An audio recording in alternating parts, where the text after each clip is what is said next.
It's another conversation with John Home Alone. Springs here, John. In the window box, I've noticed the first little crocuses just coming into flower on this day of bitter north wind, poor little things. How about the aloe vera from Lanzarote in the window box? Well, that I got in the autumn, I got a large plastic sweet jar and managed to squeeze it inside, so it's got a mini glass house around it. Oh, very good. And with a luck, it'll withstand the frosts. I wanted to talk about some very simple, practical aspects of the practice of meditation, John. And just to set the scene, I would like to ask you just to recall when you first started going to the London School of Meditation. Tell us the story, as you recall it, of the St Pancras waiting room, if you would. Well, I'd been through a formal initiation, which of course was all completely unknown to me before. Anyway, I'd been given a mantra and told to repeat it. So I had to get the late night train back from London to look after my animals in the morning. I was a farmer then. And I was sitting in the waiting room. Because it was a winter night, it was cold, and the waiting room at least was warm. It was the usual sort of station waiting room full of rather unsavory sort of company. Not very clean or congenial in any sense as what one thinks of as a place to meditate. Anyway, I did what I'd been told. I closed my eyes and repeated the mantra. And to my amazement, it opened up. I have to use my hands. It just opened up. Now that I'd always been a man who loved the wide open spaces, and not long ago, not long before this, I'd been in the mountains of Peru, in South America. I spent nearly a year up there. And so I was full of wide open spaces, and I wished I was back there. I didn't take comfortably coming back to the civilization again. But there and then I realized that this hunger of mine for space and the wide open spaces, the mountains and the deserts of this world, was actually to be found within myself. Now that just wasn't half a realization. Now, of course, it doesn't happen like that every time, I assure you, because the one thing about meditation, it never repeats. It's always different. So it's not much use going into it expecting to have the same experience.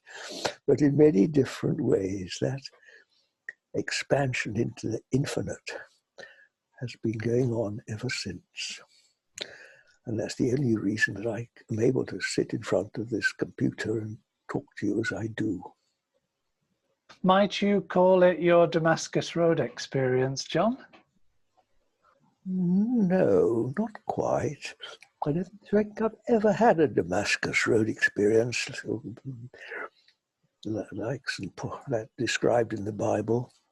No, I've had many minor things like that.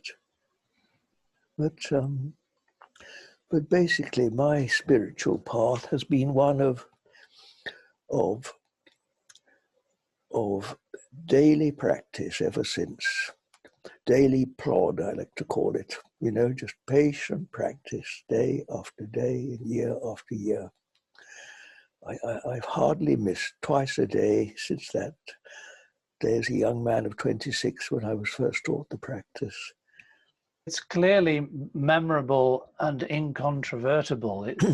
It's definitely a touch point for you, John, by the sounds of it. Well, yes, I think the very fact of being taught meditation, I don't know if that particular experience was, because I've had many you know, on and off over many years, I've had very many experiences, many of which are recorded in my books. So, but it was certainly the first and a very memorable one because it was so surprising to me. It was so totally unexpected.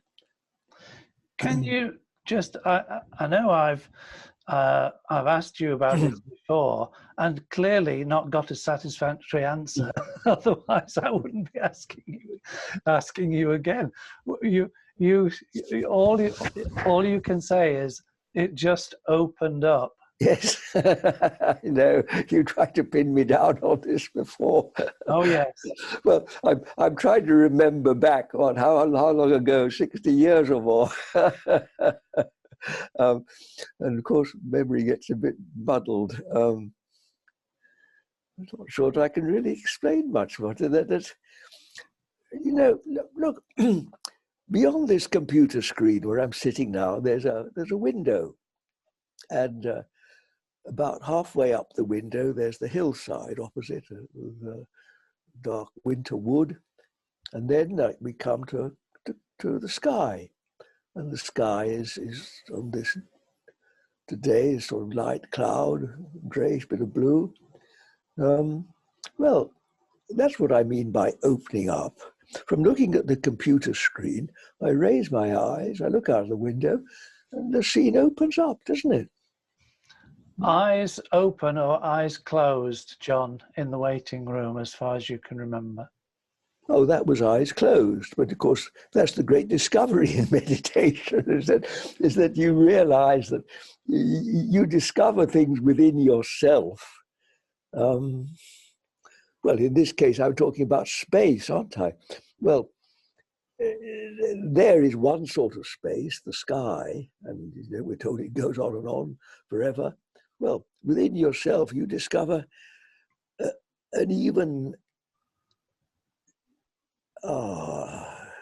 you see, it gets subtle now, doesn't it? because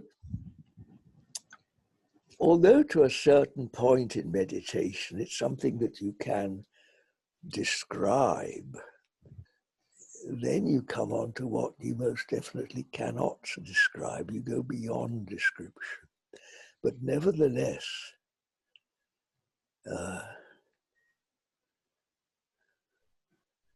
either or both, either both at the time or certainly afterwards, you're left with this, you come out of it with this sense of indescribable, well, many things, but the often used words to describe this sort of thing is this space, freedom, love. I suppose those are the main. Love, peace, freedom, infinite goodness, infinite completion. I've used all these words when I talk about meditation. Freedom, completion, love. I'll compare it with some of my own experience in a moment. So forgive me if I press a little further, because I'm intrigued to know whether this opening up was a sense of you, if you like, looking up into an opening, wide open presence, or is it a sense of rising up into a broader consciousness? Now, I've often described levels of consciousness, haven't I? Well, there's a point, you see, the human point of view, in other words, using these eyes, these ears, and time and space, these actually are quite limited in comparison to the infinite. And meditation, such as I was taught, was well called transcendental. You transcend these things. So you cannot actually of course, to begin with, you can, and many people do, and they write books about it. And this is why people love having visions and things like this, because you see Jesus or something as a sort of Superman of light, you see, and you think, bingo, this is terrific. Well, of course it is. It's lovely. You have visions of all sorts of things, of various saints and that, and even some people even see God himself as a sort of light and things. And people even wouldn't tell you the colours. But I was very well taught at the School of Meditation, and I was always taught that whatever you see, whatever can be described, go beyond it. And of course, this is what with a good mantra you can. You just take all these things. If they're nice, then encouraging. But if they're not nice, well, leave them alone. Go beyond what you can describe, and then you get into real meditation. Meditation isn't about having visions, I can assure you. The mind can produce anything, whatever, and with God, all things are possible. So there's no need to dismiss these visions or discourage people that do see them. But there's always further to go. There is beyond. And so if I was to describe this opening up in terms of opening if I drew the curtains across my window, well, it might be a sort of helpful allegory, but it's not very accurate actually. We don't really quite.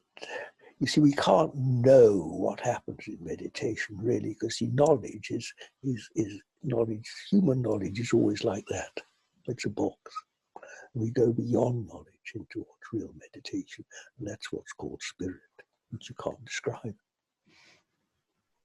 Thank you.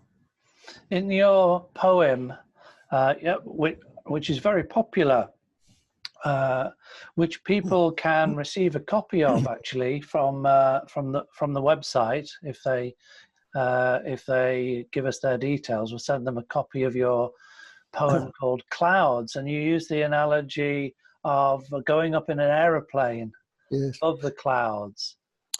Is that akin to your opening up experience? Yes, that was not one of the first poems I ever wrote. I think it was only I don't know, maybe 10 years after I first started to meditate. But I think it's very good, really. It does describe it. I often use, when I'm talking about meditation, I often use this example of a little aeroplane going up through the clouds into the clear sky beyond. And they're not stopping there, because where does the sky end? You go on and on, don't you? Into the infinite. The reason I'm inquisitive, and yes, I am inquisitive, is because my own experience in meditation is rather different, and I find myself having to sort of stop myself to try and copy you. Yeah. Going, I'm sitting there saying my mantra, and I'm thinking I must go up. Yes. I must expand. I must go up through a different level. Of course, this is frustrating and unhelpful. And instead, I find myself going. I can only describe it as going inwards. Yes, it's one of the problems in guiding meditation. How much to. It's always best to leave the student to discover for himself in his own way, because everyone's different, and it's hopeless trying to imitate someone else, because it won't be true for you. Everybody must unfold in their own unique way. Every flower is different, isn't it? Let alone every human. And you see, one going into the infinite, so there's no lack of possibilities. It doesn't have, you don't repeat anything. I told you, you never have the same experience.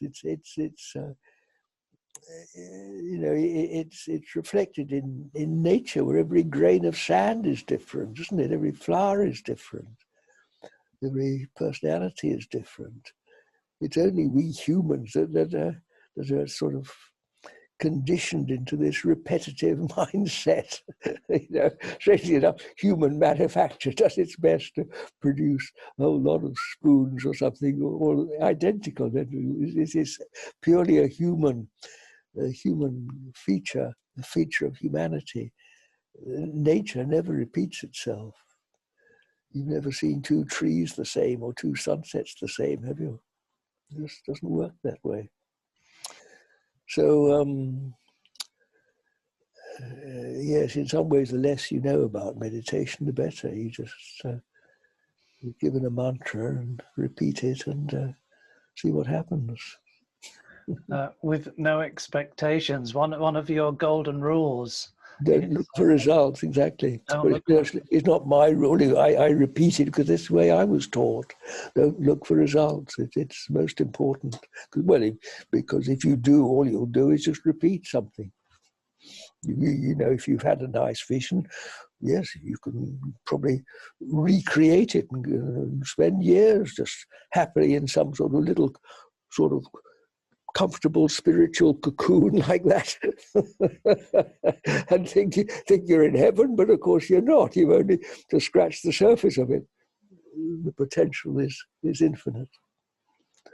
As somebody who spent some time in Ramana Maharshi's cave, Abhishektananda, he referred to his meditation space as the cave of the heart.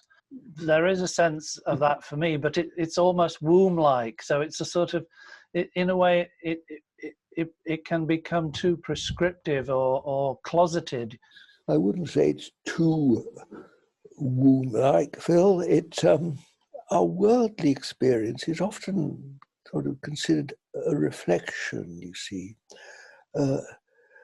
not quite a repetition, but a reflection of higher levels of consciousness. These things are repeated, aren't they? As you come down, as you go up and down the ladder, if you like, of consciousness, worldly experience is transcended, but the sort of underlying principles, if perhaps you can put it that way, sort of move into subtler and subtler expression.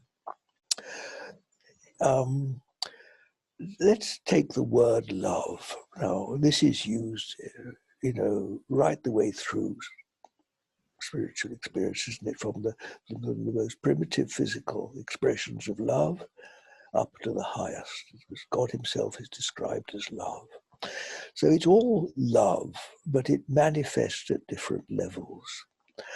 And so does the womb. And many of, in fact, all, I think, the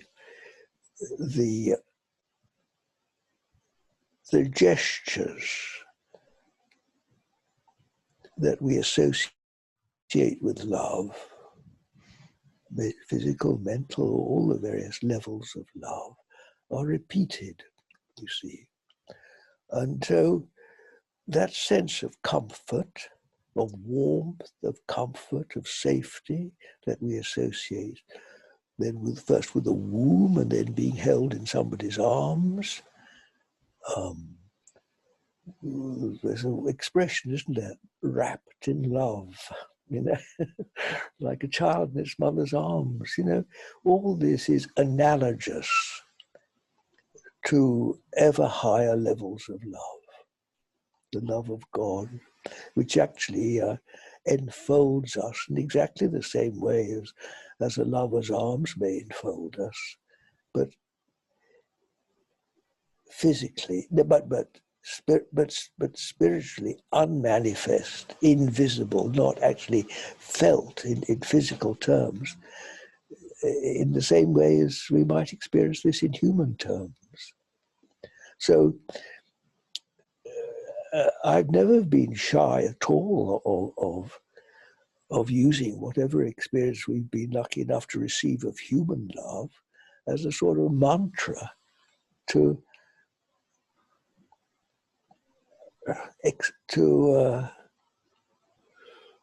expand really into higher dimensions. So if those are and this expression to meditate from the heart, well, what does it mean?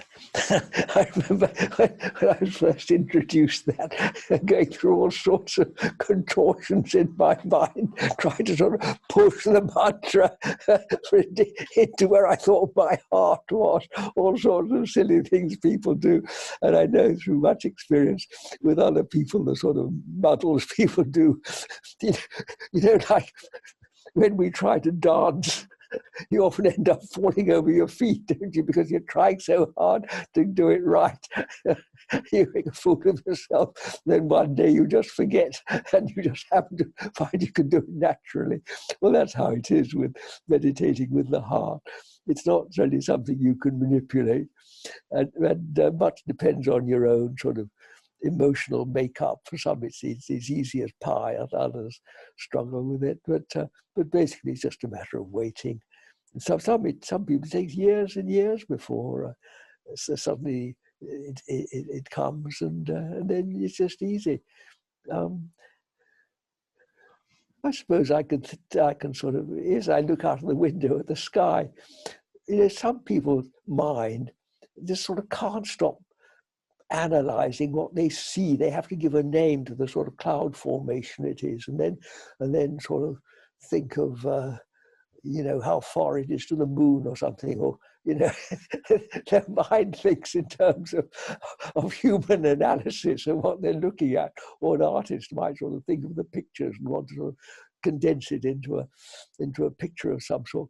But for other people, it's just a expansion of the heart. I think I'm like that. I just love it. I couldn't care less what sort of clouds they are or what they're called or any of this sort of thing. It just makes me feel good to look out of the window and just sort of like that.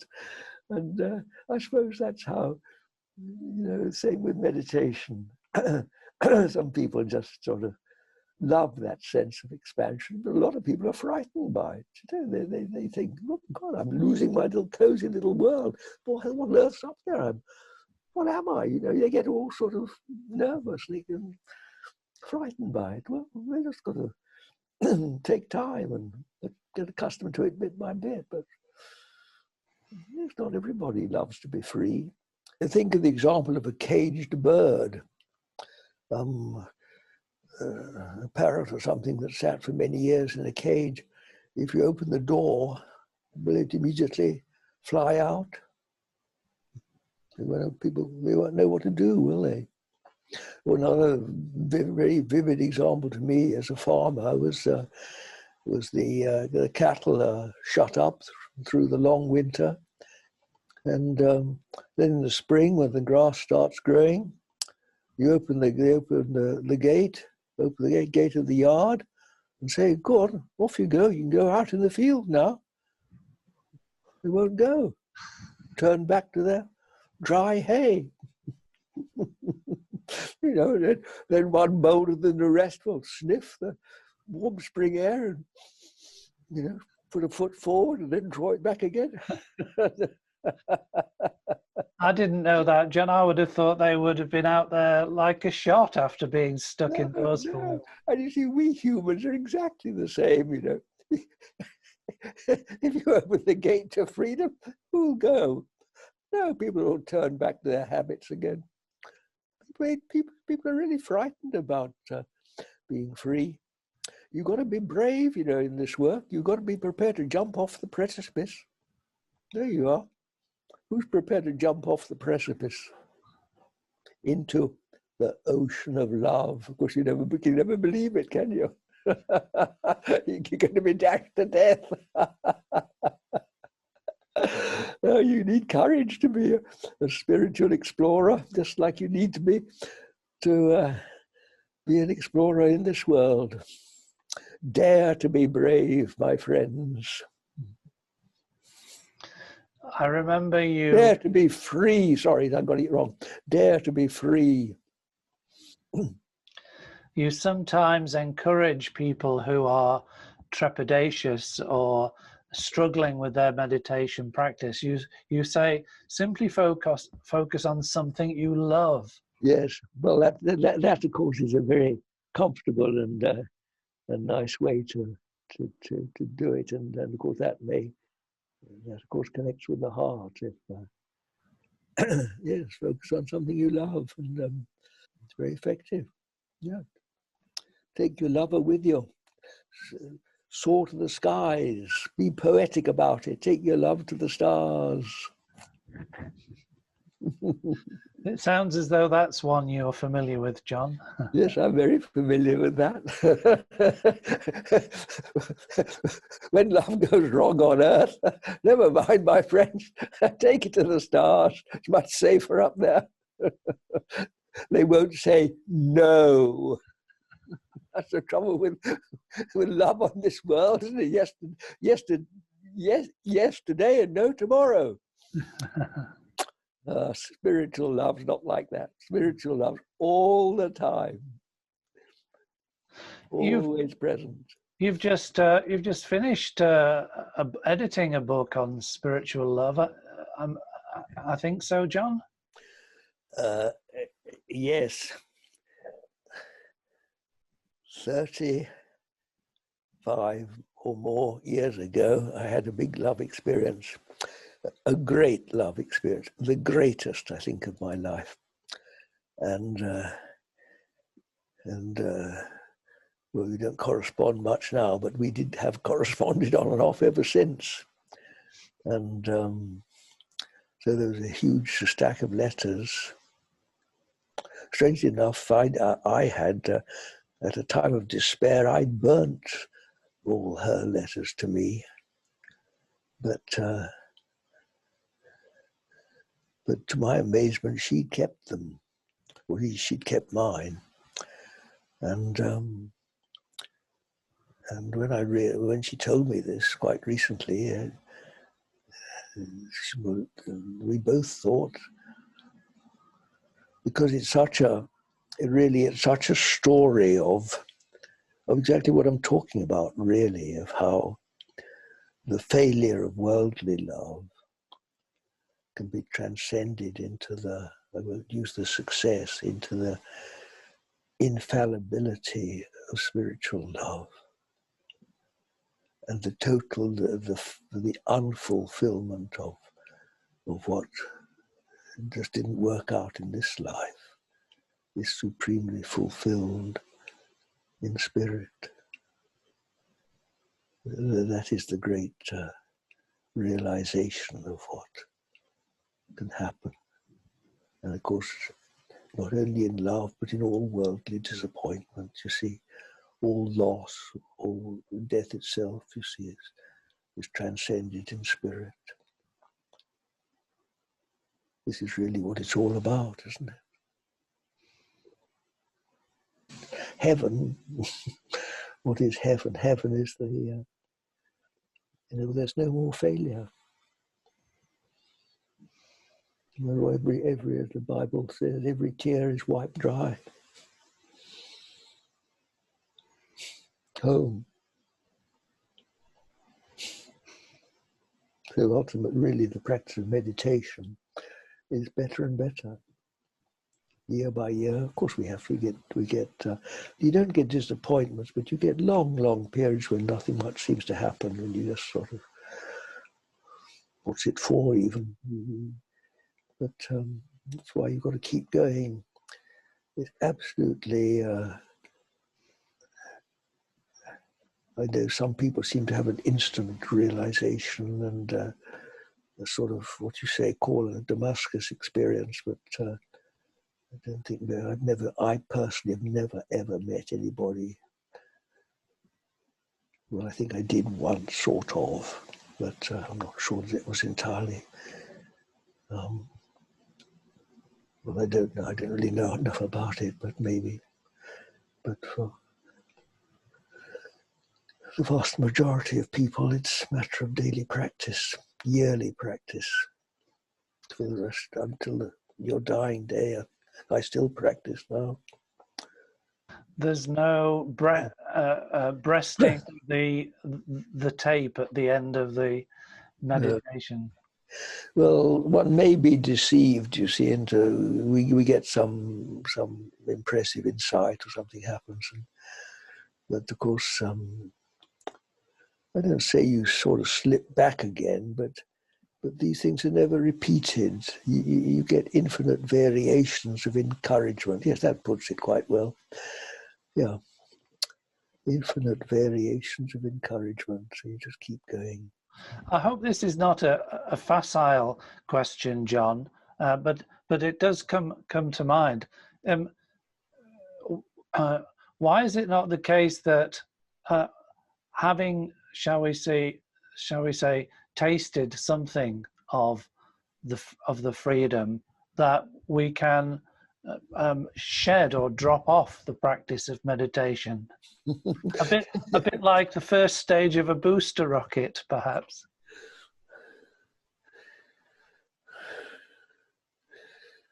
Well, maybe because we are so engrossed in sin. You see, we're such rotten eggs, really, in our humanity. You know, you just look at my body. You know, it's corrupt, isn't it? I'm talking about all this marvelous freedom, yet you look at me, an old man that's going to die soon. You know, I'm blessed with reasonably good health, but I assure you that, well, yes, at any age, the body is only too subject to ailment, isn't it? Look at the way the whole world is now in panic over this virus. You see, man in his fallen state, we've often talked about this. I'm talking about spirit, and yet I'm talking about spirit from a fleshly and mental embodiment.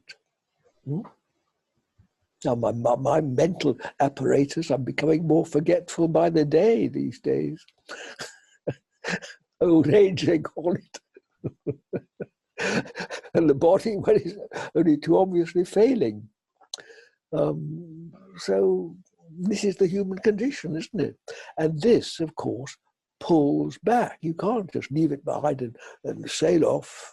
I wish I could sometimes, but the trouble is, you fall back down to it. This is sort of like the body's like a sort of magnet. It pulls you back again.